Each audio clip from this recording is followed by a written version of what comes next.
Permanent नहीं है, इस बात को भी आप जान लो। आप सीनियर लोग बैठे हो, नौजवान भाई बैठे हैं, कोई भी चीज परमानेंट नहीं है, हर चीज की एक उम्र होती है। जैसे आज ये जो आपने बना खड़ा किया, ये भी एक समय में जर्जर हो जाएगा।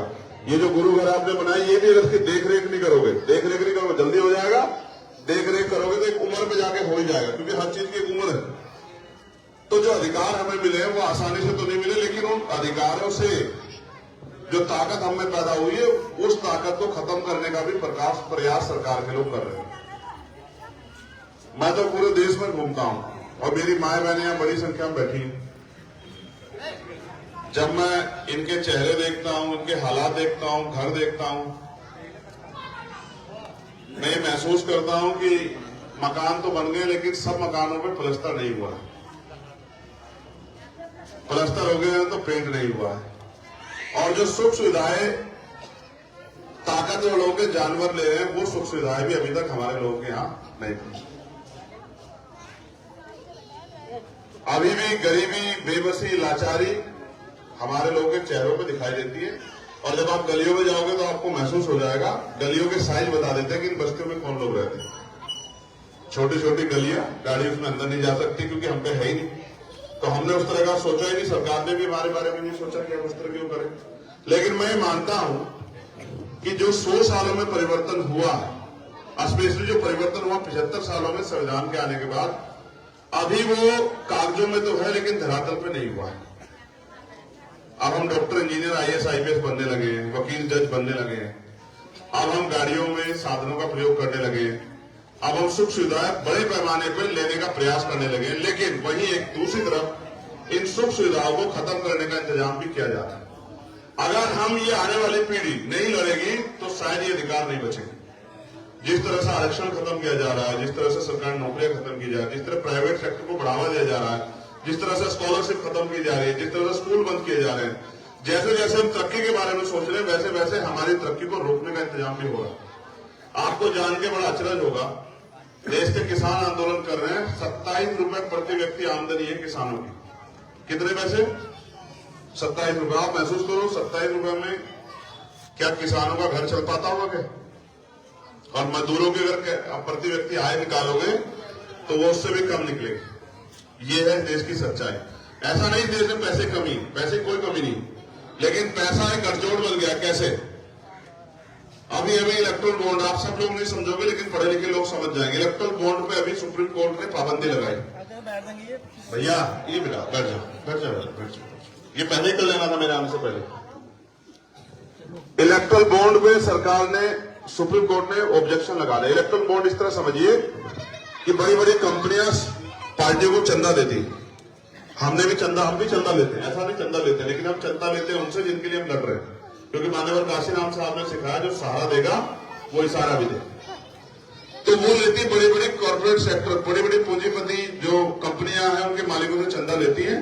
और जब वो सरकार में आ जाती है पैसे के जरिए, तो फिर उनके लिए काम करती है, उनको छूट देती है, उनके लोन माफ करती है, उनको सरकारी संपत्ति बेच कर उनके नाम करवाती है, और तमाम तरह से 1 रुपए लीज पे जमीनें देते हैं, कई 100 साल के लिए टैक्स उनके कम कर देते हैं, यानी कि उनको करोड़ों रुपए का मुनाफा भी देते हैं। गठजोड़, ये गठजोड़ इसको तोड़ना पड़ेगा। ये टूटेगा तब जब काम करने वाले मेहनती, ईमानदार और जिनके दिल में कुछ चाहत है, जो जमीन से निकल गया, उनको मौका मिलेगा। वरना अभी तो ये है, एक हाथ दे एक हाथ ले। पैसे वाले पैसा देते हैं, पॉलिटिकल पार्टियां सरकार बनाती है, फिर वो उन पैसे वालों के लिए काम करते। गरीब जनता बिल्कुल अपने अधिकारों से महरूम। ना अच्छे हॉस्पिटल बन रहे हैं, ना अच्छे स्कूल बन रहे हैं, ना अच्छे कॉलेज बन रहे हैं, ना ही गरीबों को जो अधिकार बैठता है कि कोई भी भारत का एक भी व्यक्ति भूखा नहीं सोना चाहिए, भारत का एक भी व्यक्ति बिना छत के नहीं सोना चाहिए, नहीं रहना चाहिए, भारत का एक भी व्यक्ति कोई भी ऐसा ना हो जिसको पहनने के लिए कपड़ों की दिक्कत हो, ये सारे अधिकार संविधान देता है। हम प्रत्येक परिवार महीने में 4-5 हजार रुपए खर्च करते हैं जब हम कोई भी सामान खरीदते हैं। आयात वस्तु को खरीदने का, उनको अपने घर में लेके आने का प्रयास करते हैं। अगर हम 5 हजार रुपए प्रत्येक परिवार लगाएं तो 5 हजार में अगर GST लगाए 28%, तो लगभग 1400 रुपए सरकार के खाते में जाते हैं। अब वो उनमें से हमें 500 रुपए का, 400 रुपए का राशन देके हम पे ऐसा दिखाते जैसे एहसान करे। जबकि सच ये है कि बाबा साहब अम्बेडकर ने संविधान में हम लोगों के लिए सारी व्यवस्थाएं की थी, क्योंकि उनको पता था कि ये वो लोग हैं जिनके पास अधिकार नहीं थे, जिनको तमाम तरह से अपमान सहना पड़ा, तमाम तरह से इनके आगे मुसीबतें खड़ी की गई, और जिनपे आज भी अच्छे घर, अच्छी सुख सुविधाएं नहीं। लेकिन हम अपनी जिम्मेदारियों को अदा नहीं कर पाए और सरकारों ने हमारे अधिकारों को छीनने का क्रम जारी रखा। आज हालात ऐसे है कि पढ़े लिखे नौजवान बेरोजगार घूम रहे हैं, और कुछ हमारे नौजवान, मुझे कड़वे शब्दों में कहना पड़ेगा, वो भी उस तरह की मेहनत नहीं करे जिस तरह से कामयाबी मिलेगी। आज उनके भी शौक हो गए, क्योंकि मेरा आपसे राजनीतिक रिश्ता नहीं, मैं इस समाज में पैदा हुआ तो मेरे मन में तकलीफ भी। जब मैं भूखे प्यासे अपने घर परिवारों को देखता हूं तो मेरे दिल में पीड़ा होती है। जब मैं अपनी माँ बहनों के साथ जुड़ जाते होते देखता हूं तो मुझे तकलीफ होती है।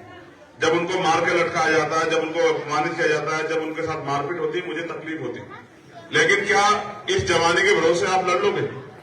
जो जवानी नशे में डूब गई, जो जवानी गैर जिम्मेदार होगी, पढ़े लिखे नौजवान अवसर भी है ना पढ़ने का, तो भी उस तरह से नहीं पढ़ पा रहे।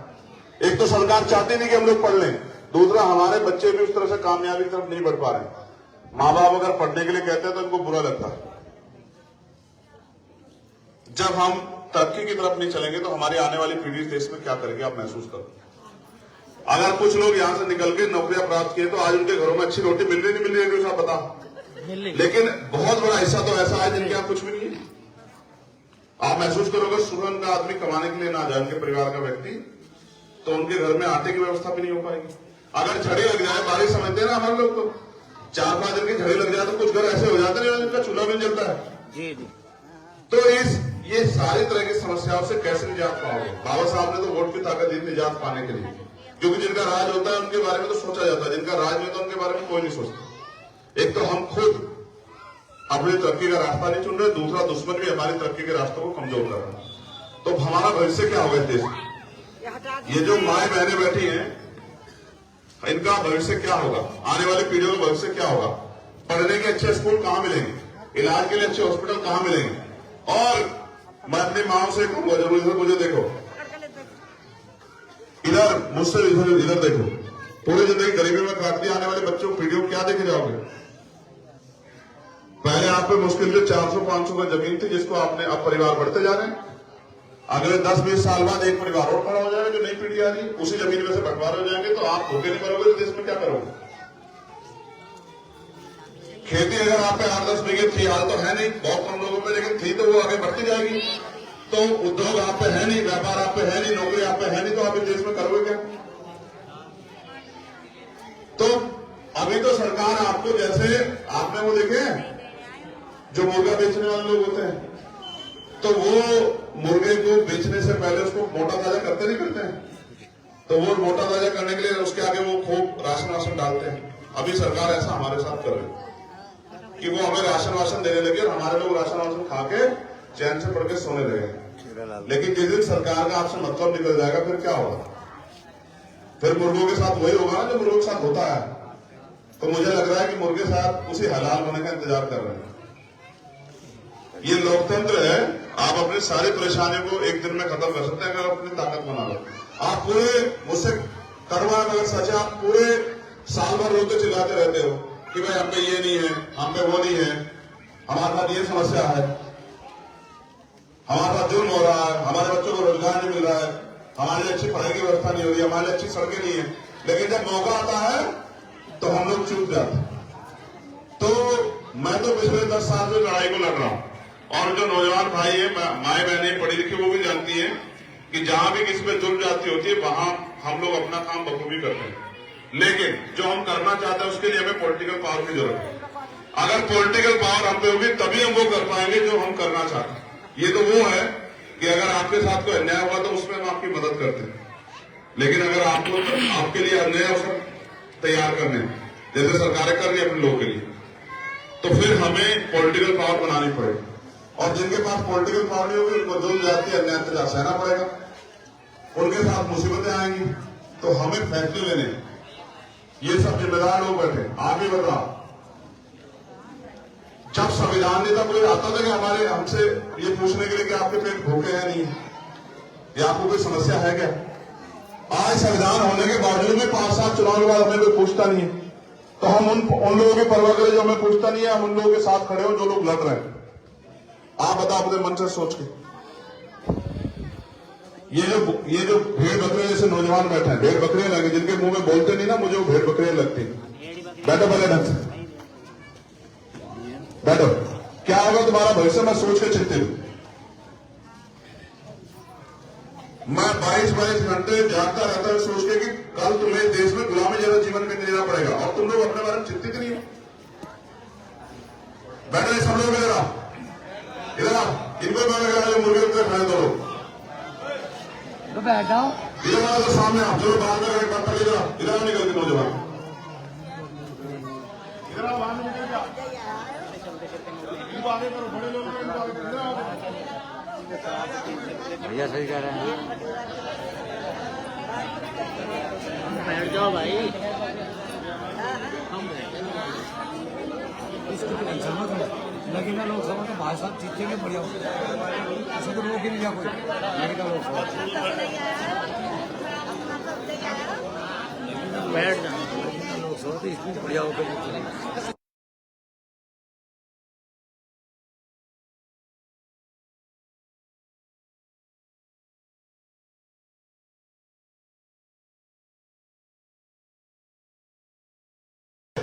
मैं वहां से चल के यहां तक आया हूं, आप लोग क्या कर रहे हो?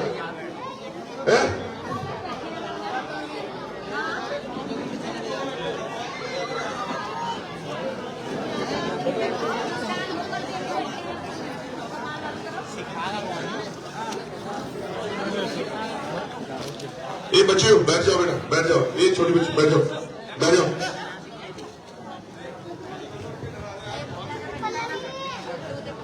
बस बस ठीक। अब मेरी एक बात पे आप गौर करो, अगर ये राजनीतिक लड़ाई होती तो मैं आके आपसे हाथ जोड़ के कह के चला जाता,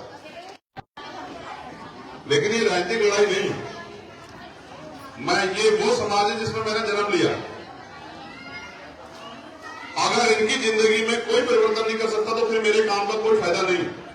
मैं 24 घंटे 7 दिन जितनी मेरे अंदर हिम्मत है दिन रात मेहनत करके लगा रहता हूं पूरे देश में। इसके लिए मुझे कीमत चुकानी पड़ती है, इसके लिए मुझे कीमत चुकानी पड़ती है कि मुझे 16 महीने जेल में रहना पड़ता है, लाठियां खानी पड़ती है, गोली खानी पड़ती है। किनके लिए? जो खुद ही कुछ करना नहीं चाहते। एक दिन जेल जाके देखो, एक दिन में अगर जीप ना बाहर निकल जाए और घर वाले लड़ते ना फिरे जिसकी वजह से जेल चले गए, तब मुझे बताना क्या कर रहे हो। जो कोई लड़ता है उसके साथ इस तरह का व्यवहार करते तुम लोग। बैठे वहां क्यों बैठे वहां? तुम्हारे बच्चों को क्या होगा? अगर हम लड़ना बंद कर देंगे तो आपको एहसास हो जाएगा। सरकार नहीं चाहती कि आपको सुख सुविधा की रोटी रोजी मिले, वो नहीं चाहती कि आप पढ़ लिख के आगे बढ़ो। आज भी छुआछूत है, घोड़े में बैठने में हत्या होती, मुझे रखने में हत्या होती है, मटकी छूने में हत्या होती है। आज भी मार के गांव के बाहर लटकाया जाता। इतने जुल्म के बाद, और बिजनौर में जाके देखो, अगर आपको महावतपुर के लोगों अगर नहीं जानकारी हो तो मैं गांव में जाता हूं, जाके देखो, खाने के लिए अच्छी रोटी नहीं है, पहनने के लिए कपड़े नहीं है, कैसे कैसे लोग अपना जीवन व्यतीत कर रहे हैं, आप महसूस करो। और अगर हम ये नहीं समझ रहे कि इन हालातों कैसे लड़ा जाएगा, फिर कैसे बदलेगी जिंदगी? आप खून हो मेरा, मुझसे 100 सवाल करो, मुझसे पूछो, मुझे बताओ, लेकिन ये बताओ कि मैं क्या करूं आपकी जिंदगी बदलने के लिए। मेरे पास कोई रास्ता नहीं। मैं तो एक प्राइमरी स्कूल के हेडमास्टर का बेटा हूं, कोई धन्नादेव का बेटा नहीं। और अगर पैसों से मदद कर दूंगा तो 2, 4, 10 भी लोग कर दूंगा, लेकिन समाज तो इतना बड़ा। कल बच्चों की शादी करोगे, कहां से लाओगे पैसा? कल बच्चों को पढ़ाओगे, कहां से लाओगे पैसा? कल बीमार होने का अस्पताल जाओ, कहां से लाओगे?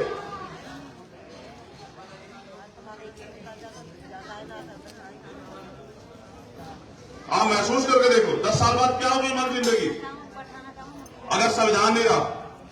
कौन दफ्तरों में घुसने देगा? कौन मारपीट होने पर, जुर्म जाते होने पर हमें न्याय देगा? कौन पुलिस के जो है उसमें अभी भी हिम्मत नहीं है मान लो कि तो थाने कचहरी में कौन घुसने देगा? कहां से लाओगे पैसे न्याय के लिए मारपीट होने के बाद? क्या करोगे इस देश में? अगर गुलामों जैसा जीवन जीने का मन हो गया तो फिर कोई लड़ाई नहीं है। अमीरों ने जो कुत्ते पाल रखे वो भी रोटी खाते हैं भाई, और जो जिसके मेहनत मजदूरी करोगे क्या फेंक के दे देगा रोटी आप लोगों को? लेकिन ये लड़ाई थोड़ी है कि फेंक के रोटी खाएं हम लोग।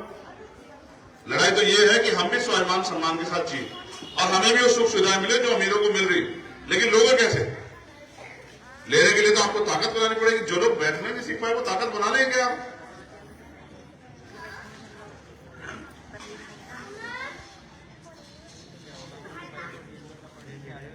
महसूस करके देखो ना कि बाबा साहब ने अपने 4 बच्चे कुर्बान किए इस समाज के लिए, कि ये समाज अपने पैरों पर खड़ा हो जाए, इसके साथ जानवरों जैसा व्यवहार ना हो। हम उनके 4 बच्चों की कुर्बानी भूल गए। आज ये जो सुख सुविधाएं, ये कपड़े हैं, ये हमारे बाप दादा की नहीं, ये बाबा साहब अम्बेडकर के संघर्षों की देन है। ये जो बड़े लोग बैठे हैं, बताओ मैं गलत कह रहा हूं क्या? सही कह रहे हैं। अगर बाबा साहब ना होते तो कोई ये अधिकार मिल पाते क्या मेरे भाइयों? फिर हम क्या कर रहे हैं?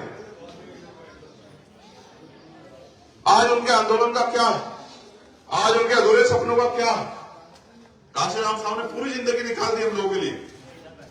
हम अपने महापुरुषों को, मरे हुए महापुरुषों को सम्मान नहीं दे पा रहे हैं, हम अपने जिंदा लोगों को ख्याल नहीं रख पा रहे हैं, तो हम जानवर से ज्यादा क्या है?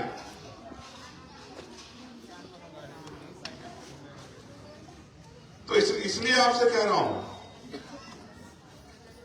क्या करोगे इस देश में? हर आदमी अपने भविष्य के बारे में सोचता है। 2 रुपए जोड़ते नहीं जोड़ते कल के बारे में सोच के। क्या जोड़ रहे हो? कोई कुछ जोड़ रहे हो कि जब अन्याय करने वाला आपके साथ आपके अधिकार को निगलने का प्रयास करेगा तो क्या आपको बचाने के लिए कौन है खड़ा, जो आपके बीच में और सरकार के बीच में खड़ा हुआ ये अन्याय नहीं होने देंगे? आज तो हालात ये, आप रविवार जयंती की जहां नहीं निकलते परमिशन नहीं ले सकते हो। अगर आपके यहां नहीं निकलते तो परमिशन नहीं ले सकते, जाके देख लो। फिर देखो, मैंने महसूस किया कि जिनको तकलीफ होती है वो लड़ते हैं, वो चाहते हैं कि आप ये जिंदगी बदले। लेकिन अगर आप ये जिंदगी में खुश हो तो फिर कोई लड़ाई नहीं है। आप इस गरीबी में खुश हो, आप इस बेबसी में खुश हो, जो जुल्म हो रहा है उसके साथ आप खुश हो, जो अपमान हो रहा है उसके साथ खुश हो, फिर तो कोई लड़ाई नहीं, फिर तो सब ठीक है। और अगर आप मानते हो कि भाई इस देश में हमारा भी कुछ बैठता है, हमें भी कुछ इस देश में सम्मान का जीवन चाहिए, तो फिर भाई कुछ तो करना पड़ेगा, नहीं करना पड़ेगा? अगर कनस्तर में आटा नहीं है तो मेहनत मजदूरी किए बगैर आ जाएगा क्या? कोई दे देगा, 1 दिन दे देगा, 2 दिन दे देगा। जब तक आपके बच्चों को रोजगार नहीं मिलेगा, जब तक आपके घरों में, आपकी जेबों में पैसे नहीं, कौन पूछेगा आपको? अमीर लोग तो अपने गरीब रिश्तेदार को नहीं पूछते हैं, मुंह फेर देते हैं कि इससे हमारा कोई रिश्ता नहीं है। इसलिए अपने बारे में सोचो, इसलिए अपनी आने वाली पीढ़ियों के बारे में सोचो। समय समय पे आपको अपनी ताकत बनानी पड़ेगी। आज जो पेड़ आप लगा रहे हो वो भले ही छोटा हो, लेकिन वो पेड़ बड़ा होगा। आपने छोटे पेड़ लगाए नहीं लगाए कभी? कितने लोगों ने लगाया अपने हाथ से पेड़? जरा बताओ। जब वो छोटा होता है तो क्या करना पड़ता है? उसकी देखरेख करनी पड़ती नहीं करनी पड़ती है? उसमें खाद पानी देना पड़ता है, देना पड़ता है। लेकिन वही पेड़ जब मजबूत हो जाता है तो वो छाव देता है नहीं देता है? फल देता है नहीं देता है? आम का पेड़ अगर आपने देखा हो, पहले आम के पेड़ की रखवाली करनी पड़ती नहीं करनी, उसको सींचना पड़ता नहीं पड़ता है? उसको हवा से, आंधी से, तूफान से, ओले से, शोर से बचाना पड़ता नहीं बचाना पड़ता है? लेकिन 5, 7, 10 साल बाद वो कितना मजबूत हो जाता है। अभी तक आपने मुझे सड़कों पे लड़ते देखा, अब कोई ऐसी लड़ाई नहीं जो मैंने लड़ी। मैंने 16 महीने 6x10 के कोर्ट में रात बिताई, क्योंकि जब मेरे लोगों पर अन्याय हुआ मैं लड़ने के लिए गया, इसका मुझे कीमत चुकानी थी। जब दिल्ली में गुरुगढ़ टूटा तो मैं लड़ने के लिए गया, इसकी मुझे कीमत चुकानी पड़ी। मैंने कभी आपसे कुछ नहीं कहा, लेकिन आज मैं आपसे कहता हूं कि अगर अपने देश को बचाना है, अपने अधिकार को बचाना है, इस देश के संविधान को बचाना है, अपनी आने वाली नस्लों को इज्जत की जिंदगी देनी है, तो फिर इस लड़ाई में मेरा साथ दो। और अगर आप इसलिए खुश हो, मैं बहुत गुरुवर है, मैं नहीं बोलता हूं, अगर आप इसी जिंदगी खुश हो, इसको बदलना चाहते फिर कुछ मत करो, फिर जैसे जी रहे जीते रहो। फिर पैसे वाले लोग भी आएंगे, 500, 400, 1000, 2000 रुपए दिखाएंगे, शराब की बोतल भी देंगे, बहुत कुछ देंगे आपके जमीन को खरीदने के लिए। साहब कहते थे कि वोट की रक्षा बहन बेटी की रक्षा क्या करनी है, आप चाहो तो उसे बेच दो, कोई दिक्कत नहीं है। आपने बहुत लोगों को वोट देकर बनाया भी तो है, उन्होंने आपको कितना पूछा आप देख लो। जिसको पिछली बार एमपी बनाया था, आया कि आपके गांव पूछने के लिए कि भाई आपके बच्चे किसी का रोजगार लगवा दूंगा, बताओ ईमानदार से। वो तो कहेंगे कि आपके ऊपर हक है, लेकिन आपके खून का जो 24 घंटे आपने लिखा उसका भी कुछ बैठता नहीं बैठता आपके साथ, उसका भी कोई हक अधिकार है नहीं, बताओ। इसलिए आपसे कहने के लिए आप इस लड़ाई में मेरी मदद कराओ। मैं इस लड़ाई को लड़ना, उसका कारण है साथ।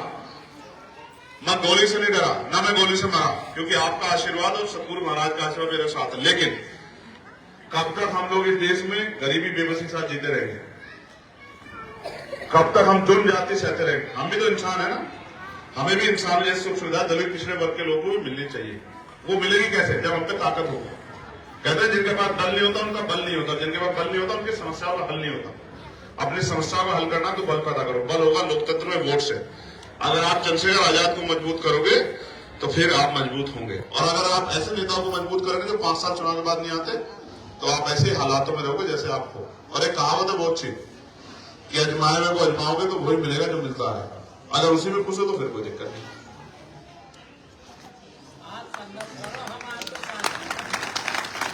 मैं बिल्कुल कह रहा हूं, देखो मैं नहीं कहूंगा अपने लोगों से, डांटूंगा नहीं, समझाऊंगा तो कौन समझाएगा भाई? दूसरा क्यों समझाएगा? मैं अगर बुरा भी बन जाऊं और आप सही रास्ते पर चल जाओ तो मुझे फायदा है ना। जब आपके घर की लड़ाई पूरी हो जाएगी, आप ताकतवर हो जाओगे, तो मेरी तो समस्या खत्म होगी। क्योंकि जब मैं आपके घर में जाऊंगा, अपनी माँ को भूखे प्यासे पेट देखूंगा, अपनी बहनों को उनके कुचलते सपनों को देखूंगा, तो मुझे तकलीफ नहीं होगी। ये लड़ाई आपकी नहीं है, मेरी लड़ाई है, ये हम सब की लड़ाई। जब ताकतवर होगा समाज तो हर घर तक पहुंचेगी खुशहाली। इसलिए मैं आपसे अपील करूंगा, यहाँ पढ़े लिखे नौजवान कितने जिन्होंने 12वीं पास कर ली?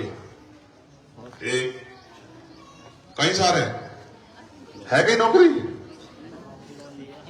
है?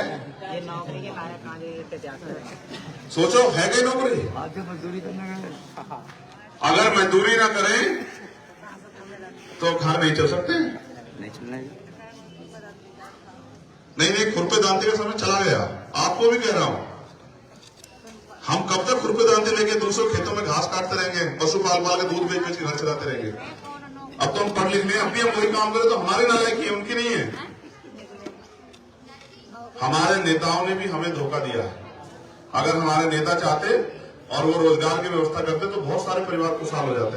सही बात है, ठीक है, उन्होंने कभी गरीबों की तरफ मुड़ के नहीं देखा है। सही कह रहे हैं। वो जब यहाँ से बन के चले जाते हैं वो इनकी तरफ पलट के नहीं देखते हैं। इसलिए समस्या खड़ी हुई है, क्योंकि जिनका नेता नालायक हो जाए उस समाज के साथ तो अन्याय अत्याचार हो गए। तो मैं आपसे अपील करूंगा, आप हमारा चुनाव चिन्ह जानते हैं क्या है? कैथलिक। आप इनसे पूछ रहे थे जो माए बैठी है, जिनकी आंखों को देख के लगता है कि इनके आंसू भी नहीं सूखे अभी तक। क्या है हमारा चुनाव चिन्ह बताओ? हाथ उठा बताओ जिसे पता है। इतनी भलकी आवाज में ये है, देखो बताओ, मैं इनका खून हूं, इनकी आवाजें देखो। इनको पूछना दो, इन्हीं से पैदा हुआ हूं ना, इनको बोलो तो माँ बहनों को, इनसे सुनना चाहता हूं। ये ऐसा ताकतवर बेटा पैदा करके और माँ इतनी हल्की आवाज में बोले तो वैसे मर जाएगा। जोर से बोल के बताओ क्या चुनाव चिन्ह? अच्छा, दोनों हाथ उठा के बताओ क्या है हमारा चुनाव चिन्ह? दोनों हाथ उठा, एक हाथ नहीं।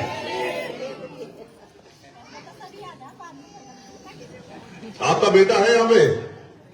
आपका बेटा है यहाँ पे? यहाँ है क्या? आपके गांव में कोई आपका बेटे जैसा होना, उससे पूछना कि चंद्रशेखर आजाद क्या करता है। जिन लोगों ने धोखा दिया है, अब आप आदमी फर्क करना नहीं सीखोगे ना, तो फिर ये आपका नुकसान होगा। आप अच्छा बताओ, क्या नाम है आपका? ममता, आप माई जैसे भी बताओ, बेटे को क्या बनाना चाहती हो? अच्छा बनाना चाहती हो ना? बनेगा कैसे अच्छा? जब तक उसको मौका नहीं दोगे अच्छा कैसे बन जाएगा? बताओ। उसको स्कूल में जाने तो कैसे डॉक्टर इंजीनियर बन जाएगा? बताओ भाई, जब आप उसे अवसर दोगे तभी तो बनेगा ना। जब तक दिल्ली के अदालत में हमारे लोग, जिन्होंने आपको ठगा, उनमें आप भगवान ढूंढना बंद करो। ठीक है, अगर वो इतने अच्छे होते तो फिर आपके साथ समस्या नहीं होती। जी हाँ,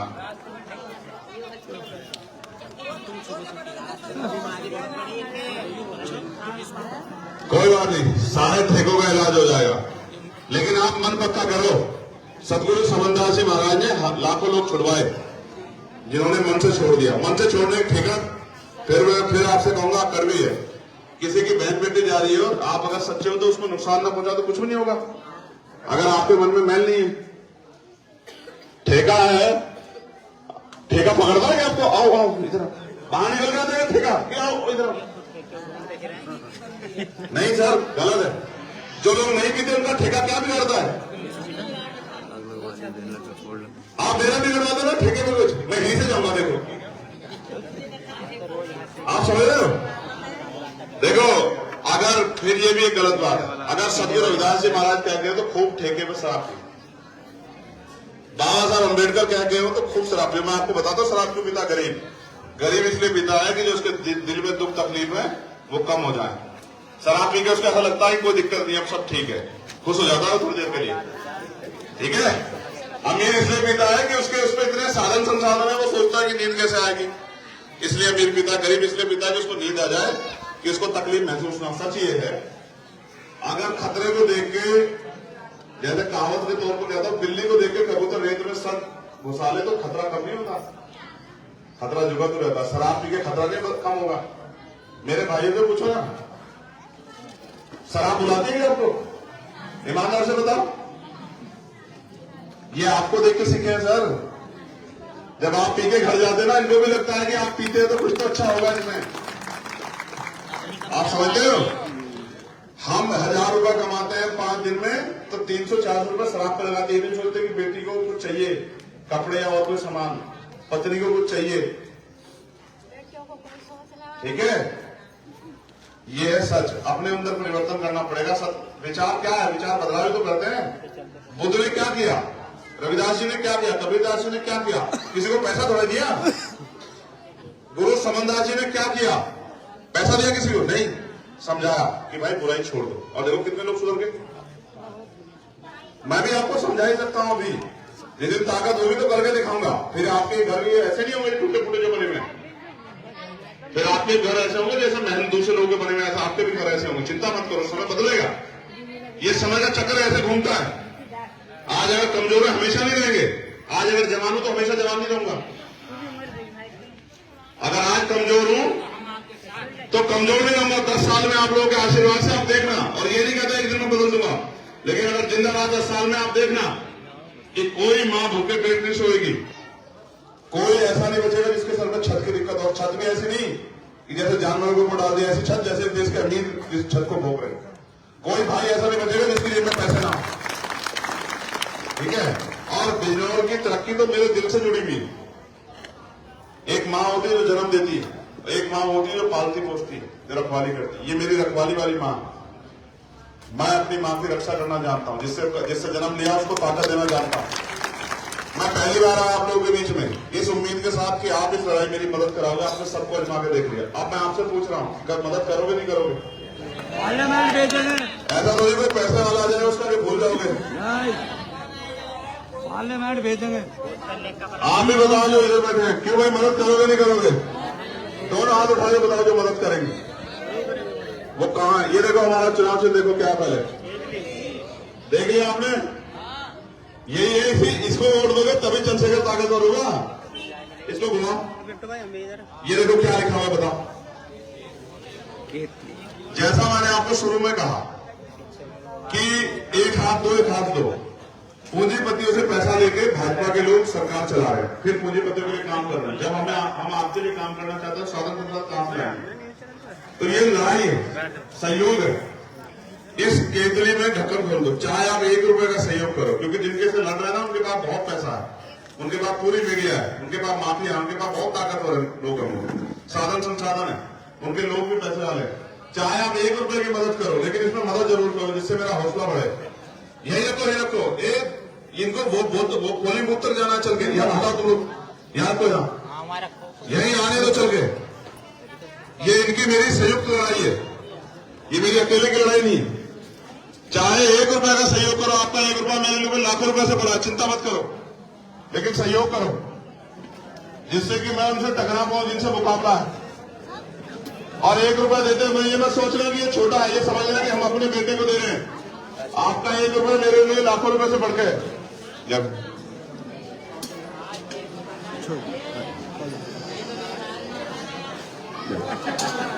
तभी तो पता लगा कितना बजी हुई तुम्हारा। पैर नहीं छूते, पैर छूना ये तो पाप है।